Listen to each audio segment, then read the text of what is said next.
আসসালামু আলাইকুম। আশা করি সবাই ভালো আছেন। ঈদের আনন্দকে আরও রঙিন করতে আজ আমরা চলে গিয়েছিলাম আমাদের প্রিয় নানু বাড়িতে। সেই সুন্দর মুহূর্তগুলোই আজ আপনাদের সাথে শেয়ার করব। সকালে ঘুম থেকে উঠে সবাই প্রস্তুত হয়ে নিলাম। এরপর বাবার সাথে জিসান আর জান্নাত আর আম্মুর সাথে আমি আর জিহান বাবু মিলে অটো রিকশায় করে রওনা দিলাম নানু বাড়ির উদ্দেশ্যে। পথে যেতে যেতে তালমা নদীর অপরূপ সৌন্দর্য আমাদের মুগ্ধ করে দিল। নদীর শান্ত পরিবেশ আর চারপাশে সবুজ প্রকৃতি যেন মনটা ভরে দিল। পাশাপাশি চোখে পড়লো আমাদের সবার প্রিয় কাজল দিঘি। পরিচিত সেই সুন্দর দৃশ্যগুলো দেখতে দেখতে কখন যে গন্তব্যের কাছাকাছি চলে এসেছি বুঝতেই পারিনি। অবশেষে পৌঁছে গেলাম আমার প্রিয় নানু বাড়িতে, আমার সেই স্বপ্নের ঠিকানায়। বাড়িতে পৌঁছায় আমরা ছোট মিলিকে কোলে নিলাম আর জান্নাত কোলে নিল জিহান বাবুকে। এই ছোট ছোট হাসি আর দুষ্টমি পুরো পরিবেশকে আনন্দে ভরে তুলেছিল। পরিবারের সবার সাথে দেখা হলো, গল্প হলো আর অনেক সুন্দর সময় কাটালাম।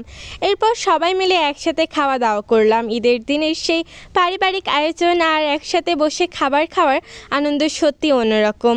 খাওয়া শেষে কিছুক্ষণ আড্ডা, হাসি ঠাট্টা আর আনন্দের সময় কাটালাম।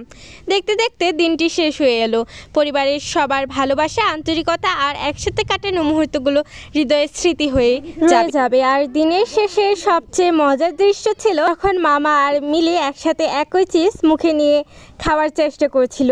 সেই মিষ্টি মুহূর্তগুলোই আমাদের সবাইকে অনেক হাসিয়েছে এবং দিনটাকে আরও স্মরণীয় করে তুলেছে।